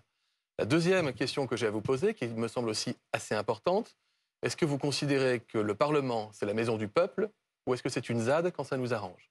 Parce que je reprends là les propos de la leader écolo. Et après, je reprendrai la réponse et je répondrai sur le référendum. Peut-être que... Attendez, on va... Mobilisation et débat au Parlement. On va prendre ce sujet-là tout de suite. Le référendum, c'était très clair. L'appellation de Jordan Bardella et de Mathilde Panot était très claire. Référendum, oui ou non? La majorité ne votera évidemment pas la motion référendaire. Ça me semble aller de soi, en fait. Mais pourquoi pas de référendum? Il faut expliquer pour pouvoir en débattre. Mais vous pouvez faire un référendum sur toutes les lois, si vous le souhaitez. Mais c'est pas n'importe quelle loi. Attendez, vous demandez de travailler 2 ans de plus à des millions de gens. C'est pas n'importe quoi dans ce pays, on peut considérer que la transition énergétique est un phénomène extrêmement important. Oui, vous ne faites rien sur cette question non plus. C'est pas parce que vous votez rien qu'on fait rien, en fait. Non, vous avez été condamné 2 fois pour inaction climatique. Non, pas nous, Madame Panot. C'est encore des Si, c'est loin du sujet. Monsieur Macron était lui-même ministre. Non, Madame Panot, ça a été dit. Sujet. Bref, non à la motion référendaire, ça ne relève pas. Il n'y a jamais eu de réforme des retraites qui soit passée par un référendum. Emmanuel Macron n'avait pas fermé cette porte. Non pas qu'on puisse pas le faire. Mais on n'a pas peur. Madame Panot, vous êtes... Attendez. Je ne dis pas. Je comprends quand vous avez 80% des Français qui sont contre. Je vous réponds pas. Et puis quand vous êtes obligé d'aller à la télé justifier l'injustifiable à tout va, si vous n'étiez pas en train de faire souffrir des millions de Français, je serais presque à vous plaindre. Moi, je fais souffrir des millions de Français, non. Oui, si, cette réforme va faire souffrir des millions de Français. Bon, je vous réponds ou pas? Allez-y. Bon, alors je vous réponds. Mon propos n'est pas de dire que le président de la République a été élu parce qu'il allait réformer les retraites. Mais force est de constater que nous avons fait campagne en affichant dans notre programme que nous réformerions les retraites. On a parlé de 65 ans, à la fin c'est 64. Je sais que tous les Français n'ont pas voté pour moi pour mon programme et leur vote m'oblige. Mais je vous dis pas, est-ce que je viens de vous dire autre chose en fait? Vous êtes tellement les EDL prêts à m'envoyer que vous écoutez pas ce que je vous dis. Je vous dis que j'ai conscience du fait qu'on n'a pas été élu parce qu'on allait réformer les retraites. Mais il s'avère qu'on a fait campagne présidentielle, campagne législative. Je crois que l'un et l'autre, vous vous êtes opposés avec beaucoup de vigueur. Vous avez eu une chance au grattage, une chance au tirage. Dans les 2 cas de figure, on a eu l'élection d'Emmanuel Macron et ensuite une majorité, certes relative, donnée à notre majorité. Donc derrière que vous veniez en 3e séance nous dire maintenant on va faire un référendum, non, ça ne marche pas comme ça. Mais il y a eu des législations. législations. Vous avez posé des questions très concrètes pour avoir votre positionnement à vous personnel sur l'appel de certains leaders de CGT à couper l'électricité de députés qui voudraient voter le texte sur les retraites. Est-ce que vous considérez que l'Assemblée est une ZAD? Alors la première chose, c'est que j'aurais aimé que vous ayez la même indignation pour les 300 000 personnes à qui on coupe l'électricité chaque année dans notre pays. D'accord? Que savez-vous de mon indignation? Oui, en tout cas, on peut encore couper l'électricité chez 300 000 personnes et ça fait 6 ans que vous êtes au pouvoir, au moins, si on ne compte pas les années Hollande où vous y étiez avant. Première chose, 300 000 personnes par an. La deuxième chose, c'est que vous pouvez aller demander à un boulanger. Aujourd'hui, les coupures d'électricité, ça vient notamment du manque d'anticipation de ce gouvernement et c'est pour ça qu'il risque d'y avoir des coupures d'électricité à des moments. Deuxième chose. La troisième chose, est-ce que c'est un mode d'action qu'utilise la France insoumise? Non. Mais posez-vous la question de pourquoi les gens en arrivent à ce type et ce mode d'action. Posez-vous la question. Est-ce que vous le condamnez, Madame Panot? Là, on parle d'un cas très précis. Des collègues élus comme vous par des représentants, par des citoyens. Est-ce que je condamne quoi, monsieur porter leur parole à l'Assemblée nationale pour faire le travail de la loi. Est-ce que je condamne quoi? Qui, parce qu'il ne serait pas de l'avis de certains syndicats, se verrait couper l'électricité. Est-ce que oui ou non, vous le condamnez? Ma question, elle est formelle, elle est précise. Sur les élus, il y a eu une coupure dans une permanence parlementaire, c'est-à-dire un lieu de travail. Est-ce que vous condamnez c'est une méthode, vous savez très bien. Je condamne la brutalité de votre gouvernement, monsieur Véran. Donc vous ne condamnez pas le fait que certains de vos collègues députés élus comme vous, avec la même légitimité que vous, se fassent couper l'électricité parce qu'ils ne sont pas d'accord avec vous. Je condamne le fait que vous n'écoutiez personne. Vous n'écoutez pas le Conseil d'orientation des retraites, vous n'écoutez pas l'intersyndicale, vous n'écoutez pas... Vous savez que c'est illégal ou pas? D'aller couper l'électricité sciemment chez quelqu'un et de faire pression sur un élu de la République. Comme j'aimerais que ce soit illégal le fait qu'on coupe 300 000 personnes par an dans notre pays. Est-ce que vous considérez que ne pas condamner vous ne m'arrachez rien, en fait. Présidente d'un groupe, bah oui, mais c'est dommage. Oui, c'est dommage. Mais donc quand on pose la question de savoir si vous faites partie de l'arc républicain, vous avez un élément de réponse. Oui, de toute façon, non, mais vous avez toujours mis en dehors de... Est-ce que vous considérez que l'Assemblée est une ZAD? C'est effectivement ce qu'a dit la Marine Tondelier. Exactement. Marine Tondelier, du groupe écologiste. Alors ZAD, ça veut dire zone à défendre. D'ailleurs, la dernière, on l'a gagnée, c'était à Notre-Dame-des-Landes. Et non, je ne considère pas que l'Assemblée est une ZAD, mais ça ne me choque pas qu'on dise que oui, il y a une zone à défendre dans le droit de défendre nos retraites. Et c'est ce que disait Marine Tondelier. Et n'essayez pas de je ne sais quoi folkloriser, je ne sais quoi. Ce que nous allons faire à l'Assemblée nationale, c'est faire obstruction à votre réforme des retraites.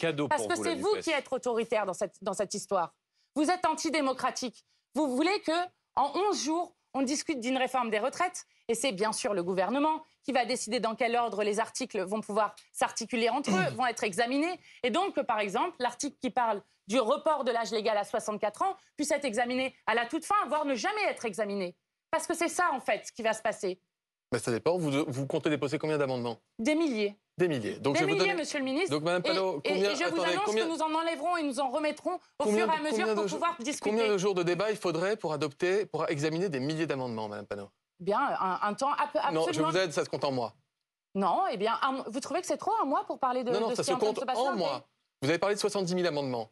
Je vous mets au défi de faire rentrer 70 000 amendements en moins de 3 ou 4 mois de débat parlementaire. Puisque vous utilisez une méthode à temps plein, avec tous les fonctionnaires, jour et nuit. Et qu'après, que le texte soit terminé, enfin, il faut que les gens comprennent, que le texte soit terminé ou non, après 11 jours, ça passe sans vote au Sénat. Ce n'est plus, on attend Mme Borne, Mme 49.3 qui arrive pour arrêter le débat sans vote, c'est un temps temporel. Et donc, cela nous oblige évidemment à revoir un peu notre position sur effectivement le nombre d'amendements. En 2019-2020, nous avions déposé 17 000 amendements. Pourquoi ?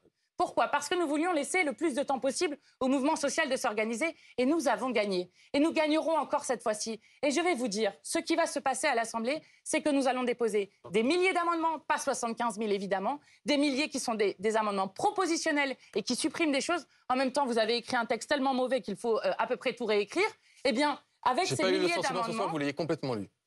Avec ces milliers d'amendements, nous allons vous forcer à discuter des différents points de cette réforme. Et ne vous inquiétez pas, nous ne laisserons pas rester 11 jours entiers sur un seul article, parce que c'est ce que vous espériez. La question étant de savoir comment va se comporter aussi le Rassemblement national à l'Assemblée. Jordan Bardella, est-ce que vous participerez aussi à cette obstruction dont parle Mathilde Panot? On participera à tous les débats et on défendra l'intérêt des Français. Voilà, premièrement. Deuxièmement, Monsieur Véran, moi ça me choque quand vous parlez des élections législatives comme d'une chance au grattage, une chance au tirage.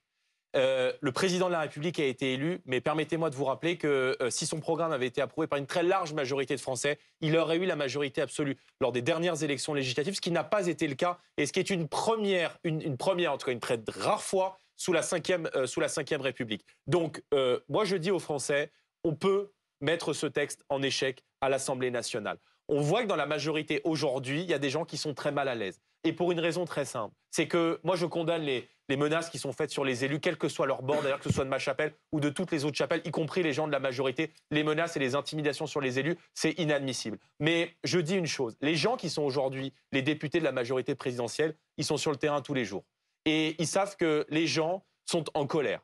Ils savent que les gens ne supportent pas cette réforme des retraites. Et ils savent que cette réforme des retraites vient faire peser des inquiétudes très importantes sur eux. Donc, on voit que cette réforme, elle met mal à l'aise, y compris au sein de la majorité d'Emmanuel Macron, des gens qui sont sur le terrain en première ligne. Donc, la question aujourd'hui, c'est est-ce que les oppositions sont capables de faire front commun, sans sectarisme, à l'Assemblée nationale pour mettre cette réforme en échec. Et ça va être très important de voir comment vont se comporter les Républicains. On a vu que M. Ciotti, qui devait être là ce soir, n'est pas venu, probablement parce qu'il ne voulait pas être l'adjoint de M. Véran dans la défense de la réforme des retraites, et qu'une partie des LR se sont, mais même pas vendus, ils se sont offerts pour intégrer la majorité présidentielle d'Emmanuel Macron et faire adopter ce texte. Mais j'en veux pour preuve l'article de Radio France de ce matin, de journalistes qui suivent les Républicains à l'Assemblée et qui disent qu'il y a beaucoup de députés des LR qui ne vont pas voter ce texte. Donc moi je dis à toutes les oppositions, soyez raisonnables, arrêtez de penser à votre boutique, pensez à l'intérêt du peuple français. Quand il y a 7 Français sur 10 qui s'opposent à cette réforme, si on se rassemble au Parlement, si on se rassemble à l'Assemblée nationale, alors on peut faire front commun face au saccage social qu'est en train d'organiser le gouvernement pour aujourd'hui, pour demain et pour après-demain. Je vous ai entendu tout à l'heure, vous avez dit c'est un cadeau pour vous la NUPES, vous l'avez marmonné. Pourquoi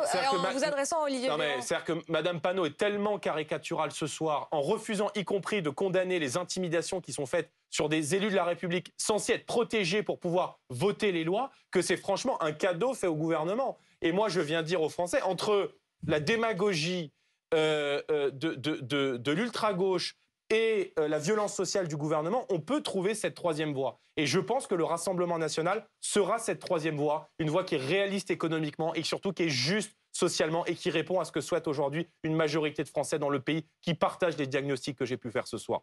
Mathilde Panot, vous voulez répondre? Juste déjà, il faut quand même préciser des choses. Vous êtes tellement agressif qu'en fait, ça leur rend service, c'est ça que vous comprenez pas. C'est incroyable. Je commence une phrase, vous m'interrompez. C'est pas moi qui suis agressive, là. Hein.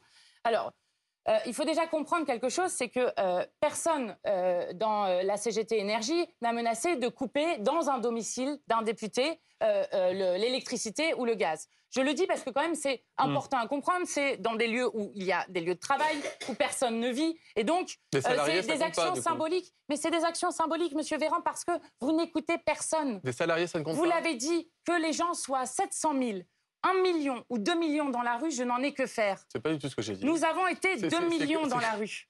Pardon, Madame C'est un Panot, rapport de force populaire. Vous transformez Mais depuis c'est pas 2 vous, heures quelqu'un ton du débat. gouvernement, n'importe. Non, en l'occurrence, c'est ce qui a été dit exactement, texto. Je n'en ai que faire. Ben, je peux vous débunker tout de suite si vous voulez. Oui, non, mais je n'en ai que faire. Vous dites que ça n'a aucune importance qu'on soit 700 000, 1 million ou 2 millions. Arrêtez de jouer sur les mots, Monsieur Véran. Madame Panot, arrêtez de mentir sur les mots. C'est quand même incroyable. Vous mentez en permanence. Donc, vous en avez quelque chose à faire. Vous me mentez à moi sur ce que j'ai dit, moi, filmé à la télé, ici, il y a 2 jours. Est-ce que le fait qu'il y ait eu 2 millions de personnes dans la rue vous fait changer une seule chose dans le fait de faire cette réforme? Ce que j'ai dit, et je redis bien volontiers, j'ai dit la phrase suivante, qu'il y ait 700 000 ou 1 300 000 personnes dans la rue, nous considérons qu'1 million de personnes dans la rue, c'est 1 million de personnes qu'on a envie de convaincre, parce qu'on a envie de dialoguer, de parler, de défendre la réforme. Ce que j'essaye de faire ce soir, dans des conditions pas toujours simples. Parce que je vous assure, si on pouvait repartir sur le fond ou sur la nature du débat parlementaire, je pense que pour les dernières minutes de téléspectateurs qui regardent, ça éclairerait les choses. Voilà, je veux forcer personne. Alors, moi, je veux utiliser mon temps. Moi, je veux quand même le dire. Celles et ceux qui font grève dans ce pays ne font pas grève par plaisir. Ils perdent une journée de salaire. Et parfois, pour des gens, c'est beaucoup d'efforts de perdre une journée de salaire. La prochaine date de mobilisation est le 31 janvier. Je ne sais pas combien nous serons, mais nous allons être très nombreux pour cette manifestation. Et je vous le dis, si vous voulez rentrer dans un bras de fer social avec le peuple qui a parfaitement compris ce que vous êtes en train de faire, c'est-à-dire les forcer à travailler plus longtemps pour payer vos cadeaux aux plus riches et aux grandes entreprises, vous allez avoir des problèmes. Expliquez-nous vous allez avoir un débat. Vous ne passez pas par un projet de loi normal. Vous avez dit que vous répondrez à cette question. Pourquoi ? Je vous réponds bien volontiers. D'abord, le Conseil d'État, pardonnez-moi, c'est encore factuellement faux ce que vous avez dit il y a à peu près 10 minutes. Non, des professeurs de droit constitutionnel ont dit que ça pouvait être anticonstitutionnel, c'est vrai. C'est une tribune même. Vous avez le Conseil d'État, qui est un organe indépendant qui conseille l'État, qui écrit noir sur blanc que le budget de la Sécu se prête bien à ce type de texte. Donc vous nous racontez n'importe quoi, je suis désolé, c'est très compliqué. Attendez. Donc le texte prête à cela. Ensuite, vous pouviez très bien décider de faire autrement. 2010, réforme très contestée des retraites. Très contestée, d'accord ? Temps de débat à l'Assemblée nationale en première lecture, 9 jours. 2014, réforme des retraites. Temps de débat à l'Assemblée nationale, 7 jours. Vous avez dit vous-même qu'on aura un minimum 11 jours cette fois-ci. La grande différence, 2010, 600 amendements. Et je peux vous dire que les gens étaient très opposés à ça. J'étais plutôt d'ailleurs, je n'étais pas encore en politique, mais j'aurais été plutôt contre pas mal de paramètres de cette réforme de 2010. Et c'est pour ça, justement, qu'on fait les choses différemment cette fois-ci. 2014, j'étais député de la majorité, je peux vous le dire, il y a eu une opposition à l'Assemblée, 800 amendements. La grande différence, c'est pas le temps qu'on accorde au débat, c'est pas non plus la nature du texte législatif. La grande différence, c'est qu'il y avait des oppositions qui, auparavant, s'opposaient de manière responsable, texte par texte. Ah oui, pas des oppositions qui appelaient à voter pour le président de la République. Qui ne nous inondaient pas de milliers d'amendements. Qui ne s'opposent pas. Est-ce que vous avez banal que des gens viennent couper l'électricité dans les permanences des députés avec lesquels ils travaillent, avec des salariés dedans? Elle est là la différence, Madame Panot. C'est vous la différence. C'est la façon de s'opposer. C'est la brutalité de la société que vous êtes en train de créer. C'est vous qui êtes brutal dans votre façon de vous opposer. Vous êtes brutal dans les mots que vous employez depuis le début de la soirée et dans l'incapacité à reconnaître que les parlementaires qui ne sont pas d'accord avec vous ont le droit de travailler normalement. Ce serait les manifestations. C'est le respect de la démocratie. Il nous reste très peu de temps. S'il vous plaît, quand même. Les députés ne peuvent pas être empêchés de travailler. Vous l'avez répété des inscriptions à l'Assemblée nationale. S'il vous plaît, Jordan Bardella a une question à Olivier Véran. On vous écoute. Monsieur Véran, est-ce que vous êtes prêt? Utilisez votre temps aussi, parce que vous me posez sans arrêt des questions. Oui, mais vous êtes mon ministre aussi, donc j'ai le droit de vous poser des questions. Moi, je vois aussi parler de ce que j'ai envie de parler. Est-ce que vous êtes prêt à aller jusqu'au 49.3? Mais on est prêt à ne pas aller jusqu'au 49.3, c'est-à-dire qu'on est prêt à avoir une majorité, comme on l'a eu, sur tous les textes depuis le début du mandat, sauf les textes budgétaires. C'est-à-dire qu'on est prêt à aller chercher chez les députés d'opposition. Oui ou non? Non, mais je vous demande pas de faire des claquettes ou de me faire de la langue de bois. Je vous demande juste oui ou non. Est-ce que vous avez utilisé 10 fois, vous avez utilisé 10 fois le 49.3 depuis le début de la mandature, précisément parce que vous n'aviez pas de majorité absolue à l'Assemblée nationale et vous n'aviez pas le choix. Bon. Oubliant d'ailleurs l'esprit initial du 49.3 qui est fait davantage pour contraindre sa propre majorité que pour imposer des textes à l'opposition. Mais enfin, passons. La question que je vous pose est très simple.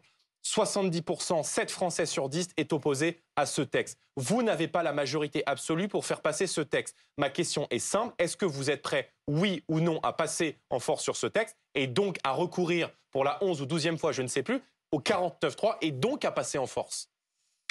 C'est bon? Je vous ai répondu. En fait, ils Je n'auront vous dis pas qu'on besoin. cherche un accord avec des députés d'opposition. d'opposition. Tout Vous voulez le monde faire des débats comprenne avec des qu'ils gens qui n'auront pas besoin de 49.3, puisque le fait que le débat soit limité dans le temps fait une sorte de 49.3 déguisé. Donc, il n'y aura pas de vote de l'Assemblée nationale sur la réforme des retraites. Voilà, dites-le aux Français, monsieur le ministre. En fait, vous êtes un oracle aussi ce soir. C'est-à-dire que vous êtes capable de Incroyable. lire dans l'avenir. Moi, je suis incapable de vous dire. Je respecte le Parlement, Mais- en fait. C'est-à-dire qu'il y a des députés, Donc, vous pensez que l'opposition. 3 jours en commission, ça suffit pour examiner une Mais réforme des retraites? Les gens, je vous ces dis- histoires Attendez, de commission, attendez, machin, non, ne mais comprennent juste quand même, strictement rien. Je vous dis qu'il y a plus de temps c'est des factuellement microcosmes, accordé à l'examen de ce texte de réforme des retraites qu'il y en a eu pour les précédents textes, d'accord? Donc je redis bien volontiers. Aujourd'hui, on discute avec des députés de l'opposition. Certains nous disent qu'ils sont prêts à voter la réforme. Et Monsieur Bardella, vous savez très bien, vous jouez sur les mots. Il y a eu 10-49-3 sur un texte en réalité budgétaire, 2 textes budgétaires. C'est le budget de la sécurité sociale, sur les énergies renouvelables, on l'a voté. Juste le avec truc une le plus majorité. important, Sur la c'est-à-dire le sécu- budget Mais vous êtes, et le fonctionnement de l'État. vous quoi. avez été, je crois, élu dans des collectivités ou pas? Le budget, c'est le moment où on se compte. Le budget, dès lors que vous êtes dans l'opposition, vous réfléchissez même pas, vous votez contre. D'ailleurs, vous n'avez pas réfléchi. Bah, je suis L'ensemble des bien, groupes mais d'opposition, je suis d'accord avec avant même qu'on dépose le projet de budget, avant même que moi, porte-parole, je sache ce qu'il y avait dedans, tous Oui, les mais responsables de d'accord. groupes d'opposition Mais m'avaient déjà cette- dit qu'ils non, voteraient contre. Mais vous avez Non, mais parfaitement c'est parce que raison. juste vous êtes Mais cette minoritaire, en fait. situation, Mais elle est la l'expression sécurité du intérieure, résultat des le élections pouvoir d'achat, législatives. les énergies Oui, oui, les renouvelables. 12 milliards qu'on avait mis sur On la a fait rénovation voter ces énergétique que textes-là vous avec avez une majorité enlevé, qu'on les avait 3 bien milliards sûr, pour c'était le la volonté des ferroviaire que vous Français avez qu'on allait chercher les enlevé. majorités. Non, mais d'accord, mais cette situation-là, elle est le résultat des élections législatives. Donc si les Français voulaient très majoritairement, la seule mesure sur laquelle vous avez fait campagne pendant l'élection présidentielle, c'est-à-dire la retraite à 65 ans qui a changé 4 fois depuis, eh bien vous auriez eu une majorité absolue à l'Assemblée nationale. Donc apprenez à composer avec les gens qui sont en face de vous, parce que précisément les gens qui sont en face de vous ou Avec autour vous, de je vous composerai jamais, sont monsieur l'expression de la Regardez-moi bien, démocratie. avec vous, je ne composerai Mais moi, jamais. je veux Avec pas l'extrême composer. droite, je ne composerai jamais. Mais on a bien Je suis compris ouvert d'esprit. que vous Je sais préfériez d'où je Madame viens. Panot et Je que sais Madame les combats Panot politiques que préférait je Monsieur mène Véran. et que je mènerai Et je vais même jusqu'au vous bout de ma dire vie d'ailleurs, politique. c'est très intéressant. Ne parlez pas de composer avec vous. Il y a quelques Monsieur jours, là, Bardella, dimanche ne dernier, jouez pas à l'opposition il comme y a ça, eu vous êtes l'opposition une qui ne élection- s'oppose pas. Vous n'étiez pas dans la rue, nous étions 2 Arrêtez. millions sans vous. il y a eu une Vous ne élection. voulez pas trop déranger le Il y débat a eu parlementaire, une arrêtez. élection. Mais vous ne voulez même pas le déranger du tout. Et je vais vous donner un Ah oui. exemple. Ah bah. Il y a une élection Bah, c'est législative. grâce à nous qu'en 2019-2020, la retraite à points n'est pas Il passée. y C'est pas a grâce à vous. une. Bravo Jean Moulin.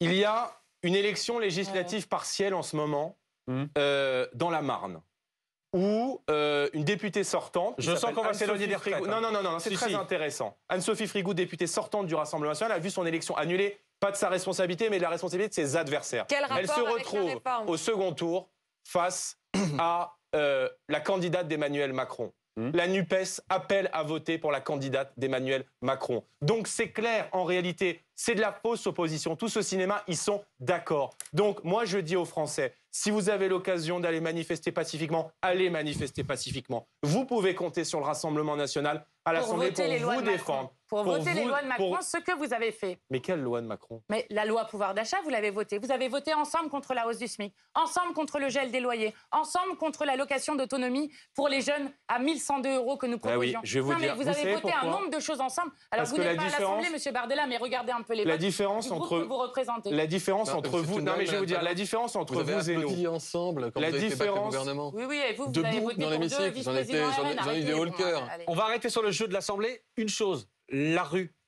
Il y a des manifestations qui arrivent, on le rappelle, 31 janvier. Mathilde Panot, est-ce que les manifestations suffisent ou est-ce que pour vous, il faut aller jusqu'au blocage du pays, comme ce qu'appellent un certain nombre de syndicats aujourd'hui? Ça, Blocage du pays. Ça, c'est les syndicalistes qui en décident, mais je crois que oui, dans le rapport de force populaire que nous avons à mener contre un gouvernement qui apparemment n'écoute rien ni personne, il est important, et ça s'est vu dans d'autres mobilisations que nous avons gagnées sur les retraites, d'avoir à la fois des grèves, parce que si il y a des gens dont on ne voit pas quand ils font grève dans le pays, si M. Véran faisait grève, on ne s'en apercevrait pas, mais lorsque ce sont les métiers essentiels dans le pays, eh bien, finalement, oui, ça arrive à du blocage. Mais quelle autre solution ont les gens à un moment que de perdre des journées de salaire, de faire en sorte eh bien, que ça dérange des gens? Et je le dis aux gens pour qui ça va être compliqué dans le pays dans les jours qui viennent, mieux vaut quelques jours de galère que des années de misère, parce que c'est ça qui est en train de se préparer avec la retraite à 64 ans. Et je pense qu'on a besoin d'un rapport de force le plus large possible pour pouvoir faire en sorte de faire battre en retraite Madame ce Panot, il se gouvernement. trouve que j'ai fait des grèves. Oui, je sais. Il y a même une vidéo j'étais très célèbre de vous là-dessus. Et j'étais médecin hospitalier, je le revendique. Et vous savez pourquoi les gens s'en apercevaient pas? Parce qu'on bloquait pas un service public. Parce que les gens, même quand on était en grève, on venait les soigner. Et maintenant, vous avez enlevé Donc, 21 vous voyez, lits à l'hôpital votre exemple public. est assez mal trouvé. L'hôpital public est à terre. Votre exemple est assez mal trouvé. On a pu faire reculer un gouvernement sans bloquer un pays et sans bloquer un accès à un service ministre, en fait. Donc, Non, mais Excusez-moi, de quoi on parle je vous dis juste que j'ai Excusez-moi, l'expérience. De ce qui va se passer dans les semaines qui viennent. Non mais d'accord, mais là chacun raconte sa vie. Non, stop, On n'a jamais Il bloqué n'y a un plus pays. rien, on Stop, parle de Jordan il n'y a Bardella. plus de Non, rien. oui, Voilà, Olivier c'est- Véran. depuis, l'hôpital public est à C'est le terre, café du notamment commerce, grâce là, aux il y a- politiques voilà. que vous avez Plus de menées. sujet, il y a plus de 5 questions, milliards il y a en plus moins rien. sur l'hôpital public, 21 000 lits. Vous repartez en dans moins. les gestes, là. C'est de... Non, pardon, les Oui. blocages, qu'est-ce que vous dites sur les blocages à venir? Mais On a un certain nombre de grèves reconductibles éventuellement à la SNCF. Qu'est-ce que vous dites ce soir là-dessus, Olivier Véran? Ça ne vous fait pas peur, pour reprendre votre expression que vous aviez dit, le Front syndical uni, ça ne me fait pas peur. Je n'ai Vous le dites pas encore dit que aujourd'hui? le Front syndical uni, ça me faisait pas peur, en fait. Non plus, pardon. Mais Il y aurait eu 700 000 ou 1,3 million de manifestants, ça ne change pas les choses pour nous, c'est ce que vous avez déclaré. la suite, Voilà. c'est 1 million. Nous sommes dans une logique d'expliquer notre projet Merci. concerté pendant des mois. Merci. Et donc, c'est 1 million de personnes qu'on veut convaincre. Peu importe le nombre, on veut convaincre. C'était le sens de ma remarque. Mais parler du blocage. Non, mais moi, je respecte la manifestation, je respecte le droit de grève, c'est dans la Constitution. Et tant qu'on respecte la Constitution et la loi, je n'ai pas apporté de jugement. Ce que je demande, c'est de ne pas pénaliser le quotidien des Français, qui sont en vacances ou non d'ailleurs. Parce qu'on me pose la question, est-ce qu'il faut bloquer les Français en vacances? Mais attendez, quand vous devez emmener vos enfants à l'école, aller travailler, aller faire vos courses, utiliser les transports en commun, vous avez le droit de vivre normalement. Donc moi, je suis contre le mécanisme de blocage. Ça s'appelle un congé sans solde, en Je fait. vais vous dire, je suis même contre le concept de blocage. Et j'ai fait, oui, il y a des vidéos, donc je l'assume très bien, des grèves sans bloquer Mais enfin, qui quand que vous ce soit. travaillez dans les transports, ça bloque. Qui que ce soit. Jordan Bardella, les Enfin, ça blocages, s'appelle qu'est-ce que sinon vous un dites? congé sans solde. Qu'est-ce que vous Pas la dites même sur les chose de faire grèves et de éventuellement bloquer le pays. reconductibles qui arrivent dans les semaines Sciemment. qui viennent? Bah, Mais je dis excusez-moi, que mais quand vous faites grève, vous faites manifester, grève, hein. faire grève, c'est un droit. Et ce sont des droits Des services fondamentaux minimums. qui sont protégés pour partie par la Constitution. Mais le blocage du pays, c'est la double peine pour les Français. Parce que les Français qui bossent, les Français qui travaillent, les Français qui ont besoin de leur voiture, qui doivent aller mettre de l'essence, ils ont la double peine. C'est-à-dire qu'ils ont à la fois la Donc les réforme Français ne doivent pas à faire grève. 64 ans du gouvernement et en plus l'impossibilité d'aller chercher de l'essence. Donc, si Voilà, on en vient l'opposition là, qui s'oppose pas. si on en vient là, Les Français c'est de doivent la pas faire grève. responsabilité du gouvernement. Parce que c'est le gouvernement qui refuse d'entendre l'expression du peuple français. Et donc, la solution, c'est le référendum. Si on ne veut pas de blocage, si on veut éviter de bloquer le pays, si on veut se sortir par le haut de ce texte et donner l'avis aux Français sur une réforme qui va engager le pays pour des décennies et des décennies, c'est de leur demander l'avis par référendum, de soumettre le projet de loi tel que le prévoit la Constitution à l'avis du peuple français et ensuite de prendre la décision. Et donc les Français ne doivent pas faire grève. Et bien Vous sûr êtes- qu'ils peuvent faire grève. Bah, non. Mais je Une dis juste grève que quand sans vous blocage, ça bloquez... n'existe pas, Je en dis, fait. oui, mais vous, Enfin, voulez je vous pense voulez que vous transformer vivez la dans un France en monde- ZAD, Madame Panot. Non, mais Moi, je écoutez, ne veux pas transformer le lorsque pays les en ZAD raffineurs ont fait parce que vous grève. pénalisez les Français les plus modestes qui ont besoin de leur Lorsque voiture et les- qui ne peuvent pas faire autrement. Oui, enfin, je le redis, il vaut Madame Madame Panot, on ne Panot, peut pas les rouler en réclames aussi, trottinette partout. Ça, c'est votre délire avec les écolos. Vous pensez qu'on peut se Et balader en donc, c'est trottinette c'est quoi électrique votre partout. manière vous n'allez pas Et- dans la rue, vous ne vous opposez pas à l'Assemblée, vous appelez les Français à ne pas faire grève pour ne pas bloquer le pays. Comment est-ce qu'on s'oppose à cette réforme des retraites? Mais vous êtes député, non? Non mais, Non, mais juste, vous êtes, excusez-moi, là, j'ai un deuxième juste, vous premier venez de Vous êtes comprendre député comment à ça l'Assemblée fonctionnait, vous avez nationale. compris ce que je disais ou pas? Vous êtes Sur le fait que c'était un 49-3 déguisé et donc que ça allait passer sans vote. À un moment, il faut quand même comprendre ça. Donc oui, la mobilisation des uns et des autres dans le pays va être extrêmement importante pour les faire reculer. On arrive miraculeusement à la conclusion de cet épisode. Vraiment, on est sûr? La conclusion, elle arrive, vous avez chacun un mot pour conclure. Un mot, une minute. Une minute, pas plus. Une minute pour conclure. Ça a été décidé par tirage au sort. Mathilde Panot, c'est vous qui avez la main pour une minute. Eh bien, moi, j'ai choisi le mot bonheur. Nous sommes les héritiers de la civilisation du temps libéré et du droit au bonheur. Nous tenons le fil de l'histoire. La République sociale s'est tenue sur la baisse continue du temps de travail dans la semaine, dans l'année et dans la vie. Tout le pays a intérêt à faire échouer cette réforme. Personne n'a intérêt à voir votre réforme advenir et personne n'en veut. Nous ne voulons pas d'un pays où l'on produit toujours plus et toujours plus mal. 20% de la nourriture est jetée à la poubelle, où règne le tout jetable des objets jusqu'aux êtres humains. Nous ne voulons pas d'un pays où les AESH, les caissières, les soignantes, les chauffeurs de car, les agriculteurs vont travailler jusqu'à n'en plus pouvoir. Nous voulons le droit au bonheur. Et je le redis ici, il n'y a aucune fatalité. Comme le disait Allende, l'histoire est nôtre, ce sont les peuples qui le font. Mobilisez-vous, descendez dans la rue le 31 janvier, parlez-en à vos amis, vos voisins, vos proches. Nous allons vous faire battre en retraite, monsieur le ministre, et montrer par là même qu'un autre monde est toujours possible. Nous parlerons de 2023 comme de 1995 et de 2020, l'année où le peuple de France aura fait échouer la réforme des retraites. Jordan Bardella, 1 minute. Je veux dire aux Français qui nous regardent ce soir que ce qu'ils vivent dans leur quotidien, que ce soit le saccage social organisé par le gouvernement, l'inflation, les faillites d'un certain nombre d'entreprises et les angoisses qu'ils peuvent vivre au quotidien, que ça n'est pas une fatalité, que c'est la conséquence de choix politiques, que c'est la conséquence de choix politiques qui ont été décidés au plus haut sommet de l'État et parfois contre l'avis d'une très large majorité de Français. Cette réforme des retraites, tout le monde l'aura compris. 7 Français sur 10 l'auront compris. C'est à la fois la baisse des pensions et la hausse des efforts pour les Français les plus modestes. Moi, je viens dire à tous les Français ce soir, ça n'est pas une fatalité. On va se battre et ils peuvent compter sur le Rassemblement national dans les prochaines semaines pour se battre contre cette réforme qui va être douloureuse pour les plus modestes, pour permettre un système de départ à la retraite sauvé au XXIe siècle par la productivité, par le patriotisme économique, par la réindustrialisation, par l'amélioration de l'emploi des jeunes, par la priorité nationale. Il y a 1001 façons de redonner de l'enthousiasme à notre pays. Je leur dis juste, ne croyez pas les porteurs de chaos qui se succèdent à la tête des plateaux télé et qui vous expliquent que tout va mal, que tout va s'effondrer et que vous allez devoir travailler plus longtemps parce que cette situation-là n'est jamais et ne sera jamais une fatalité. Par tirage au sort, vous êtes le dernier à parler ce soir, Olivier Véran, pour 1 minute. Ce soir, on a eu un débat de fond. J'aurais aimé qu'on puisse parler davantage des contre-projets, de comment vous comptiez financer ce que vous promettez. S'il vous plaît, Mathilde Panot. Comment vous comptiez financer ce que vous proposez aux Français. Moi, j'adorerais être un responsable... Non, d'ailleurs, j'en serais pas fier. Si j'étais responsable public national et que je regardais les Français dans les yeux en leur faisant des promesses que je ne peux pas tenir. On peut nous reprocher de faire une réforme des retraites. On peut nous reprocher de faire une réforme qui n'est pas populaire. Quelle réforme des retraites pourrait être populaire, d'ailleurs ? On ne peut pas nous reprocher d'agir en responsabilité pour protéger un modèle social auquel nous sommes très fermement attachés. Très fermement attachés. On ne peut pas nous reprocher non plus de mettre en place des nouveaux mécanismes de solidarité et de justice à travers cette réforme des retraites. Vous les niez tous. Je crois avoir essayé tout au long de cette soirée de vous montrer qu'en réalité, il y a plusieurs idées, plusieurs articles dans le projet de loi que vous aurez l'occasion d'examiner au Parlement qui devraient normalement remporter votre soutien parce qu'ils vont dans le bon sens. Et je crois que les Français qui nous ont regardés ce soir, au-delà du... Je pense que le chaos était parfois dans les débats et dans les échanges. Je crois qu'ils auront compris au moins une chose, c'est qu'il n'y a rien qui puisse vous permettre, Mme Panot, M. Bardella en l'occurrence, de nous donner une chance d'être d'accord, même quand les éléments vont dans le bon sens et dans la bonne direction pour les Français. Or, moi, je suis très fier de servir l'intérêt général, même quand c'est dur, même quand c'est pas populaire, parce que ce que je veux, c'est pouvoir regarder la génération à venir dans les yeux, dans 5 ans, dans 10 ans, leur disant qu'on aura fait les réformes qu'il fallait et qu'on leur a pas vendu du vent. Alors je vous souhaite bon vent. Merci à tous les 3 d'avoir été avec nous ce soir pour ce premier débat. Je pense qu'il y en aura d'autres. La soirée continue. D'ailleurs, vous pouvez rester sur TikTok ou pas? Je crois qu'il y a un débrief qui s'organise. Il y a un débrief sur avec TikTok. Yannis sur Twitter qui va nous rejoindre dans un instant. Et la soirée continue surtout sur BFM TV avec Alice Darfeuille. Alice Darfeuille dans une seconde. Ce débat sera rediffusé tout à l'heure à minuit sur BFM TV. Merci encore à tous les 3. Merci à vous de nous avoir suivis. Merci au public qui était avec nous. Tout de suite, effectivement, Alice Darfeuille pour 22h. Bonne soirée sur BFM TV.